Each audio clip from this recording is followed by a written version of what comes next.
Well, as you can see on the screen, we have both hosts up there.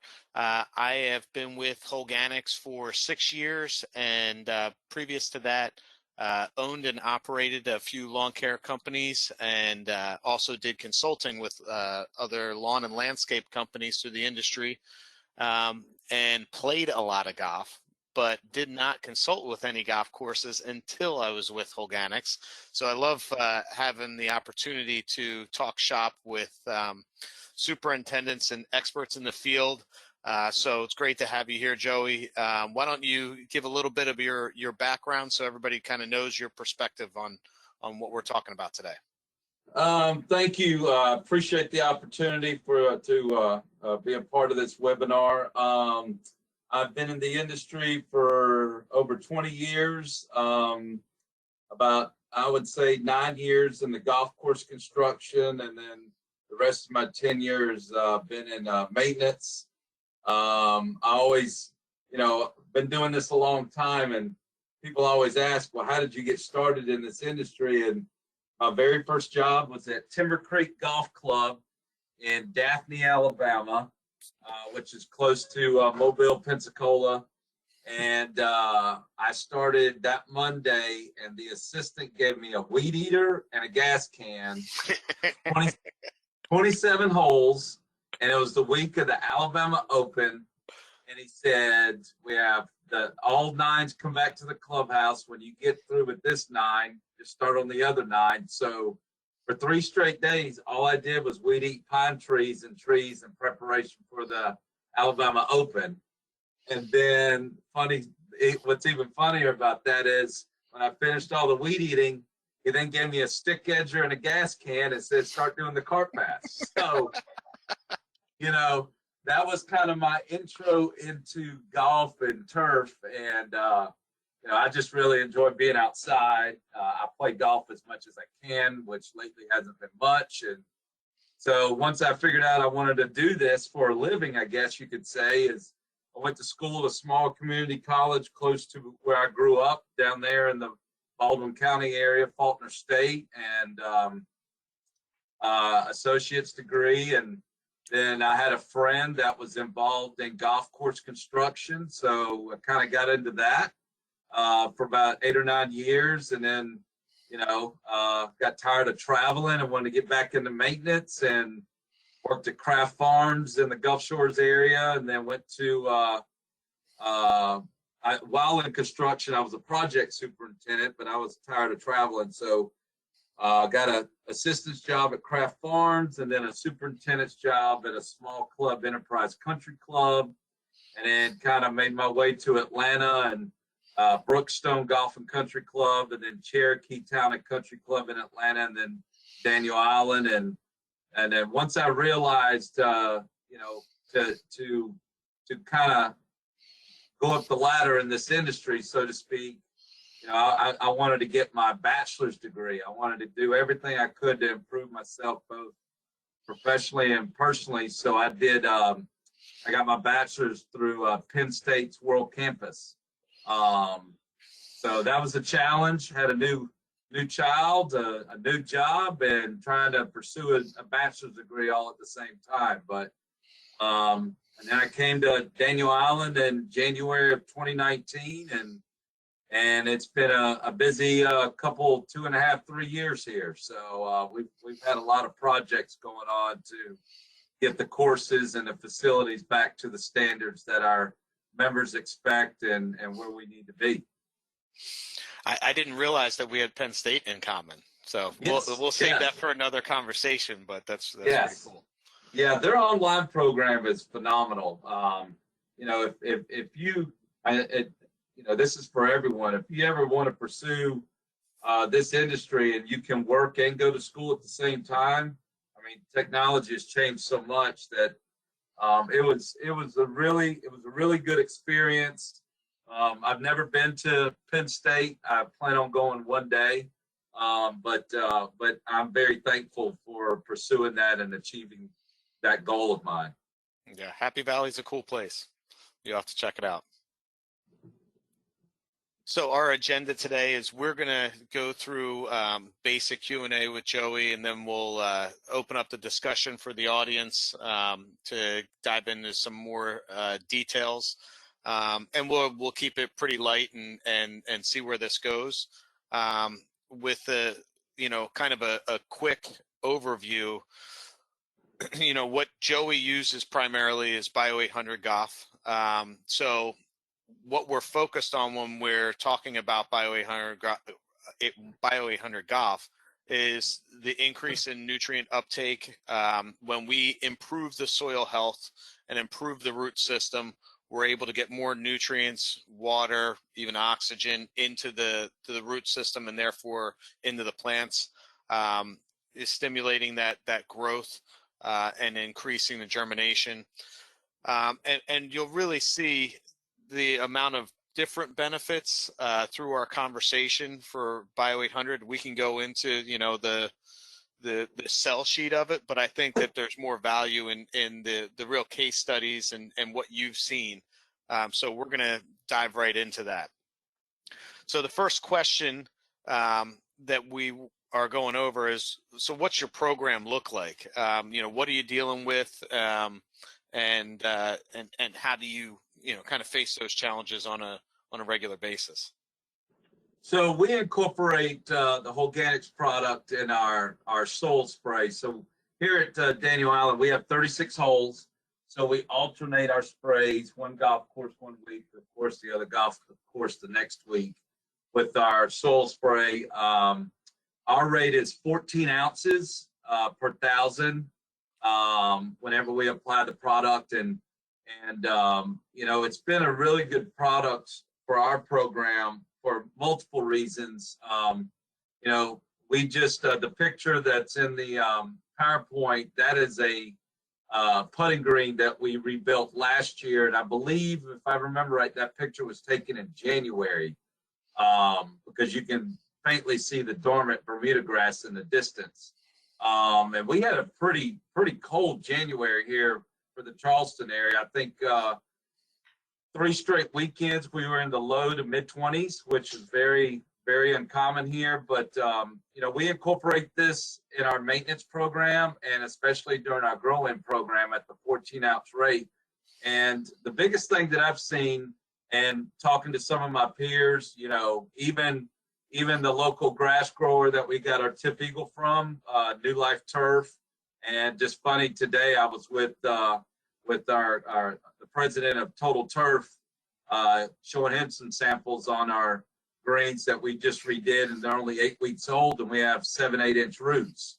And he asked me, I said, well, we incorporate this product that I'm a firm believer that develops a strong root structure. It's another tool in our belt to establish strong roots and a strong foundation, because we have high expectations here at the club, and they expect firm, fast greens, and we plan on giving those to them once we open up. But at the same time, if you have a strong root system, there's stressors that happen, whether it's heat, cold, mechanical, whatever it may be, and we can mow at low heights because we have that strong root system.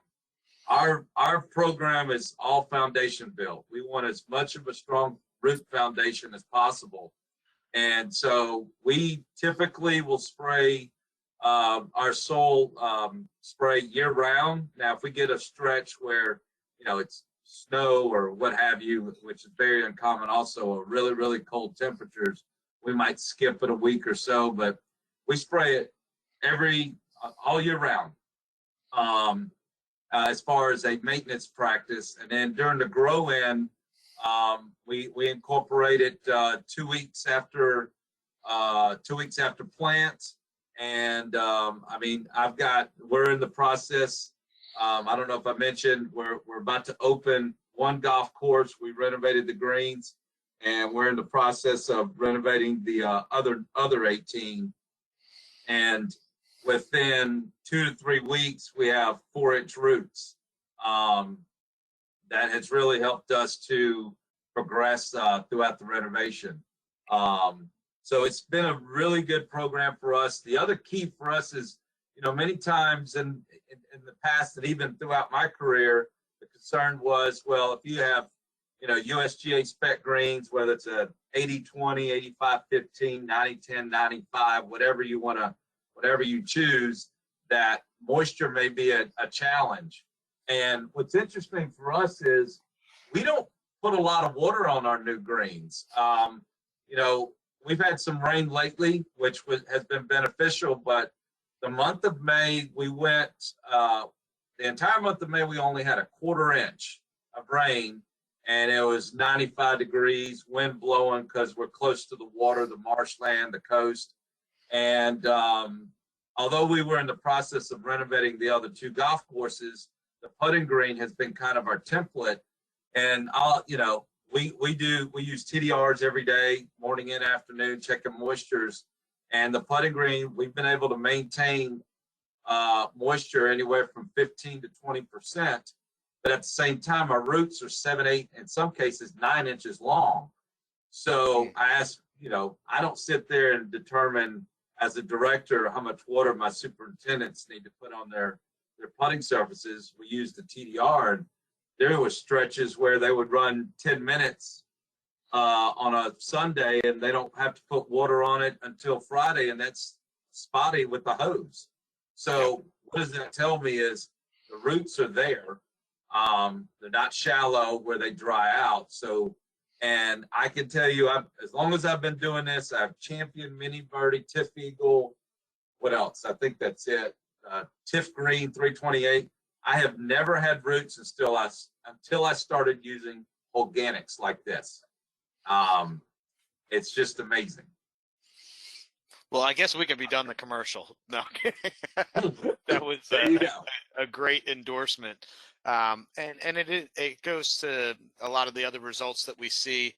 But a question for you specifically on the program.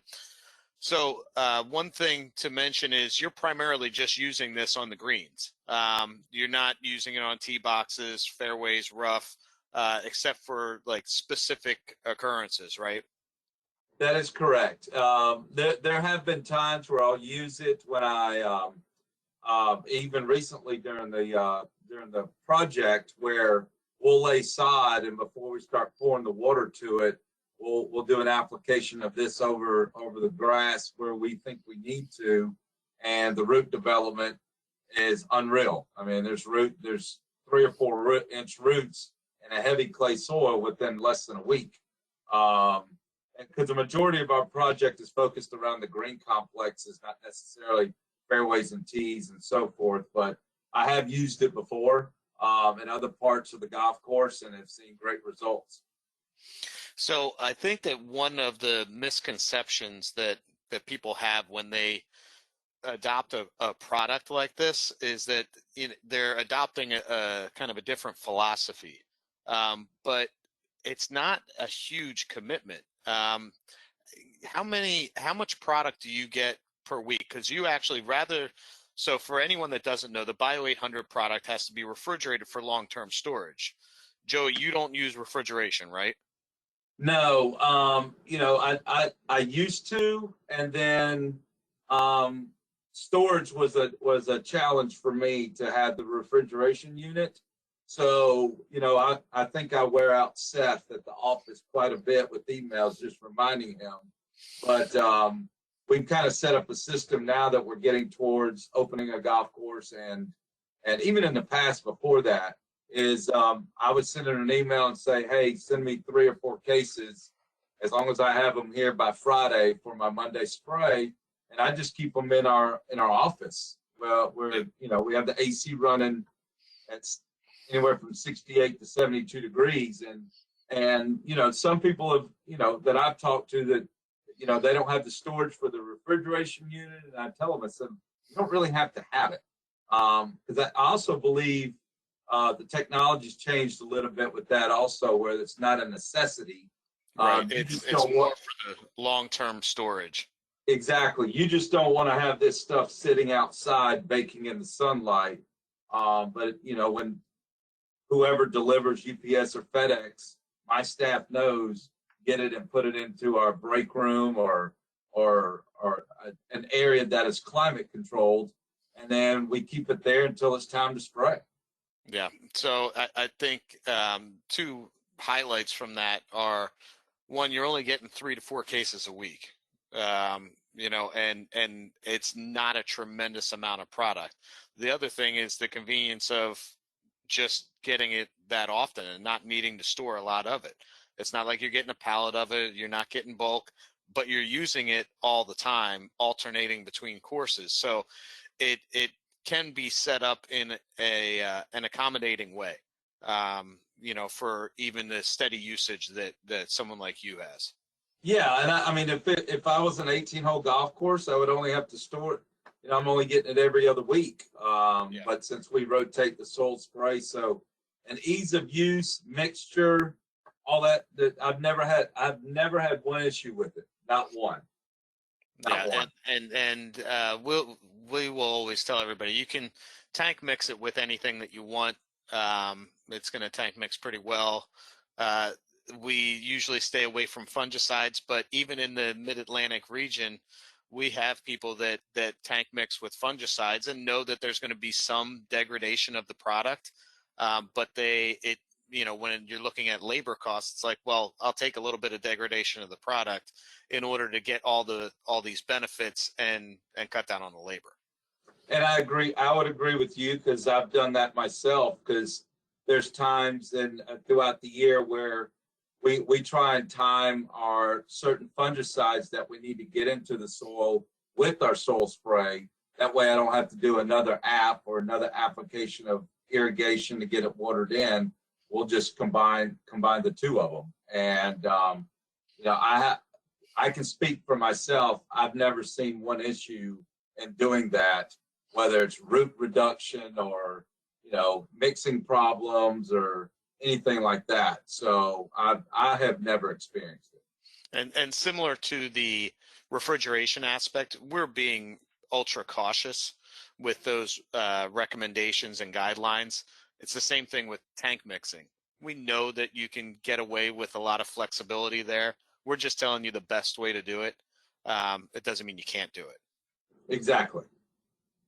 So let's move on to the next question. So why did you decide to use Holganix Bio 800 in the first place?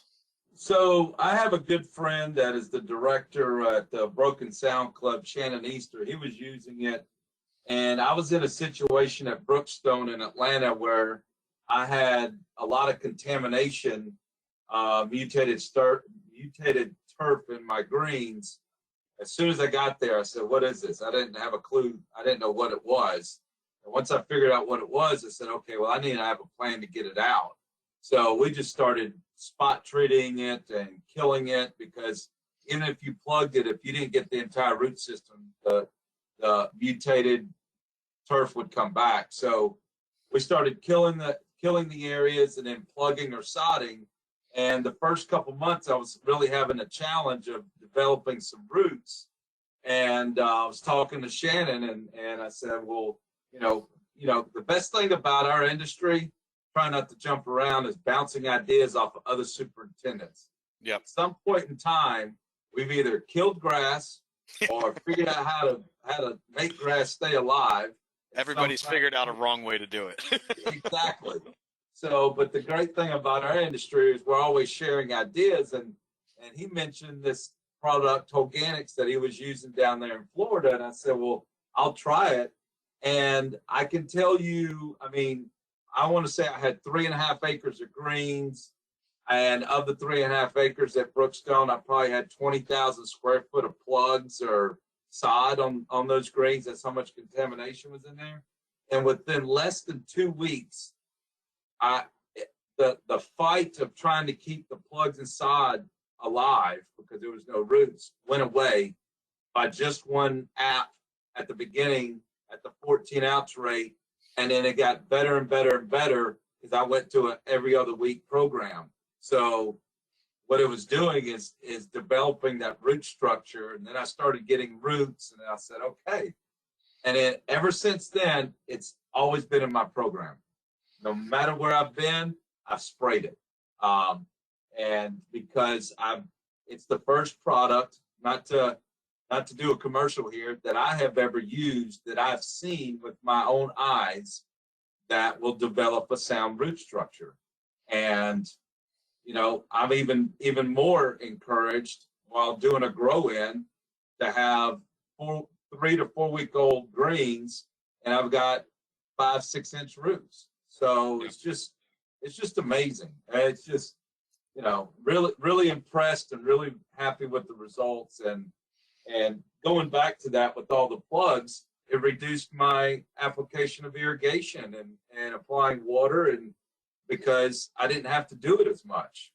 And keep in mind, I was killing this grass and plugging and sodding it in play. So it was a huge challenge. So to be able to reduce the water where the areas around the greens aren't so wet, I'm not putting as much moisture on the greens, was really impressive. Yeah, and I think that everybody faces their own challenges, and we had talked about this previously, where regardless of the challenge, having that root system and activity in the soil gives you a level of predictability that everyone can benefit from. If you're in a high disease pressure area, you can benefit from that. If you just have members that destroy your course, which I see that on Twitter all the time, they're some of my favorite posts, that you have to worry about the recovery all the time. The better the soil, the better the root system, the stronger the top growth is going to be, and the faster you're going to get recovery, regardless of the situation. I had shared a story with you previously of a golf course in Las Vegas that when they switched to using this, they cut down their water bill by $26,000 in the first year. That's and thankful for us. The membership committee immediately turned around and said, invest that $26,000 in more of that product. But it was still one of those things where there is definitely tangible benefits to doing this outside of less labor, less stress, and things that really do matter to someone like you. When it comes to the ownership, there's tangible results there that you can lean on and say, look, this is what's happening, not only for my own benefit, but the course's benefit. We get to see these results. Well, I think it's just a part of the pie, so to speak. Everything is full circle. I mean, our climate is hot and humid during the summer. Well, when do you have the most diseases? You have poor drainage, hot and humid conditions, and then if you're on top of trying to promote rooting, and you have shallow roots and they dry out when it does get hot and dry, it's a challenge, but it kind of balances itself out. And we have a very, very heavy gummy clay, and our focus opening the 2 golf courses, as far as any application of water, what we can control is going to be primarily through a hose. And I mean, just a couple of weeks ago, I keep referencing Ralston Creek. The greens were 6 weeks old and 95% coverage, and it was 95 degrees with the wind blowing 20 miles an hour and very limited humidity. And the root structure is 6 to 8 inches, where I don't have to pound it with water. And so it changes the way we manage the putting surfaces.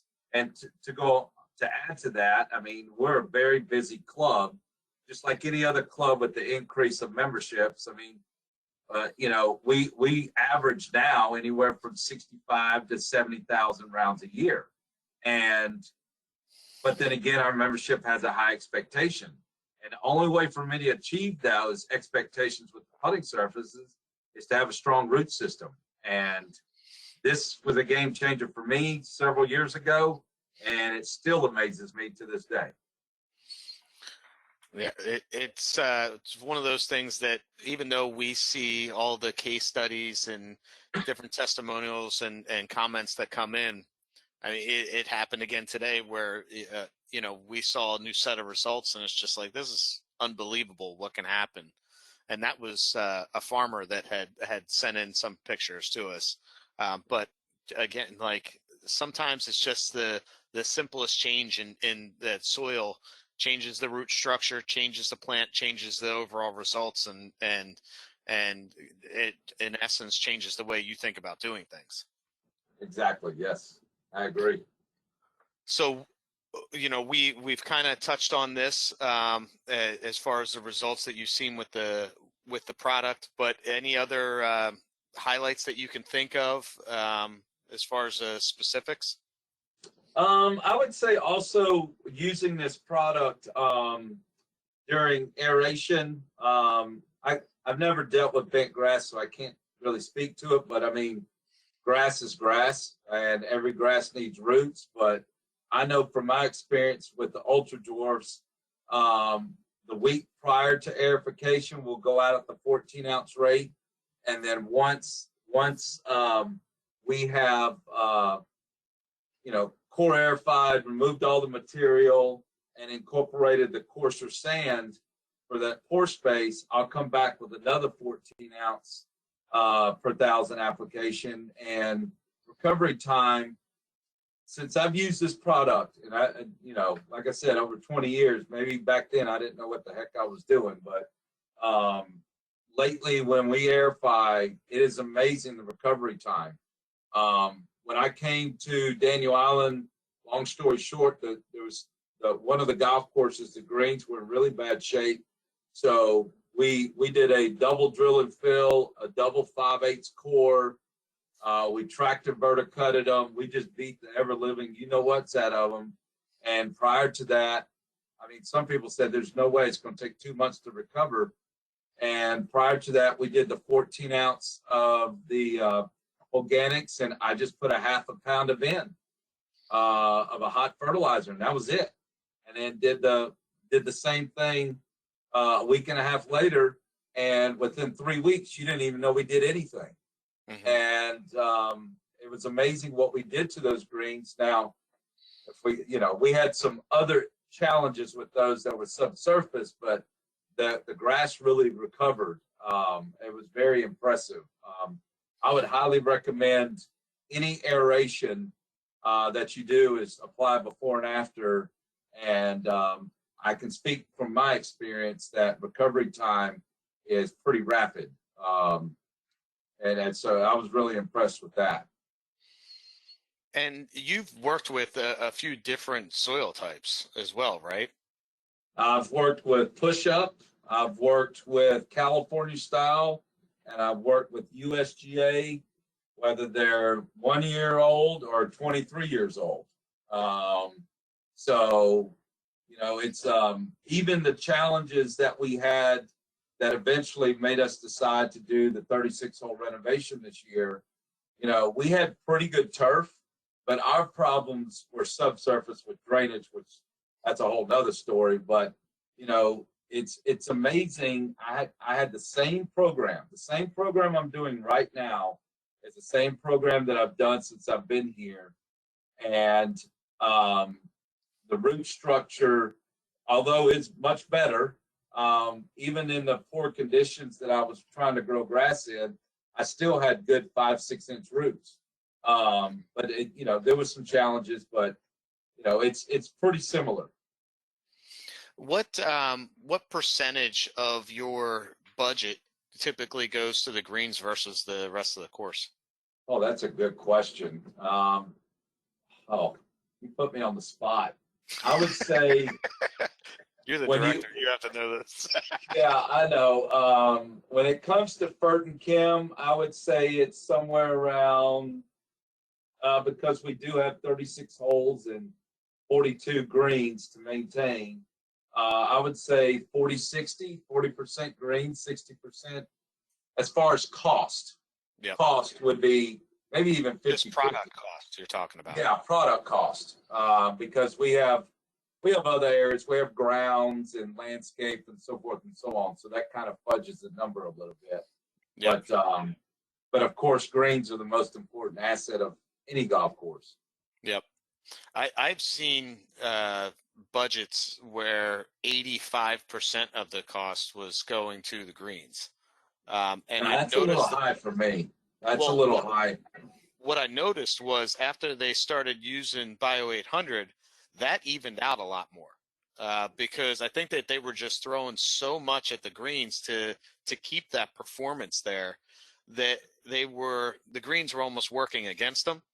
And I always say that, like, when it comes to golf, we're doing a lot of torture to the turf to get it to do what we want it to do, because it's just like cutting it that short is, it can add stress. The amount of, just play, wear and tear that's on it, people going in the exact same areas all the time. Mhm. It's like golf cart paths are like either your dream or your nightmare sometimes, because of the way people use them.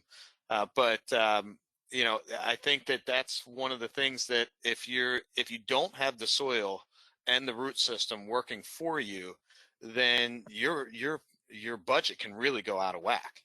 It Um, can, and to add to that, I mean, we're, especially with all these new greens that we're going to have. I mean, what we're seeing is since we have such a strong root system, we're actually changing our fertility program a little bit.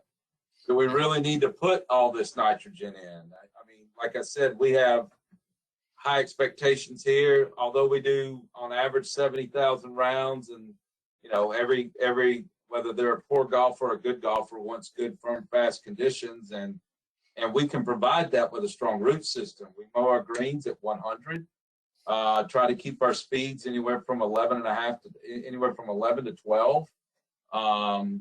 Maintenance practices, verticutting, ultra grooming, rolling, all those things, top dressing. But what we're also saying is we're not having to put as much nitrogen, and the turf is staying healthy on top, but then the roots are just growing through the roof.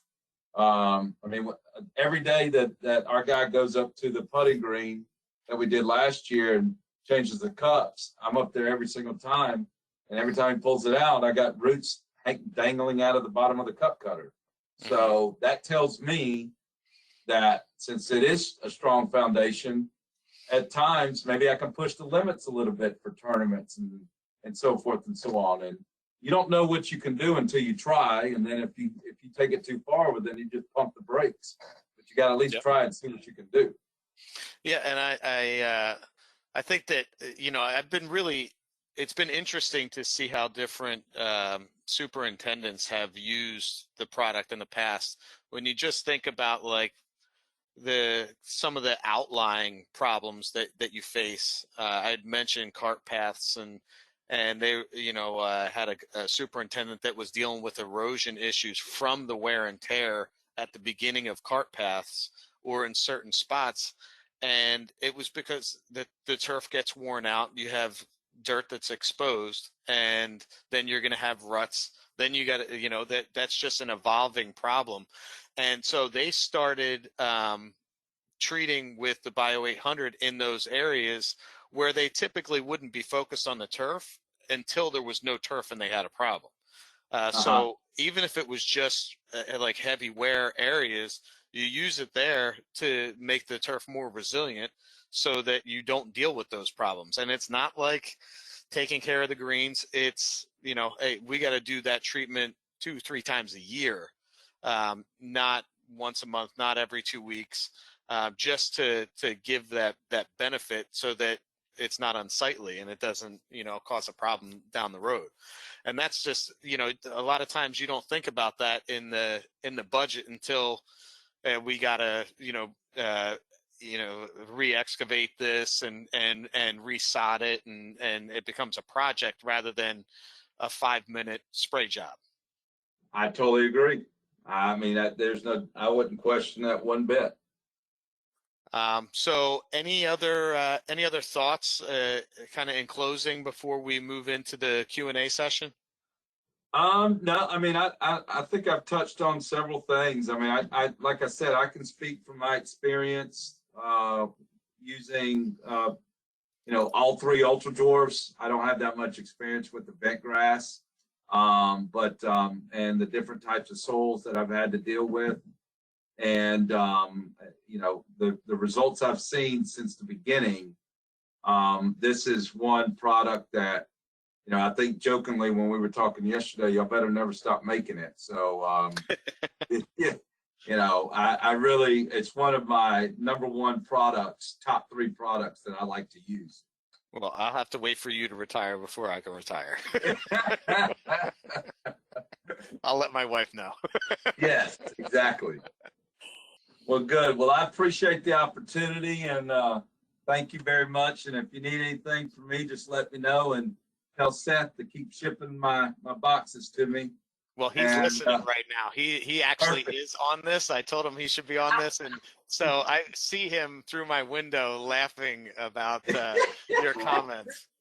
All right. Well, hey, I appreciate it, guys. And like I said, if y'all need anything, let me know. And I really enjoyed the opportunity. All right. Awesome job, Joey. Thank you very much. Thank you. Take care.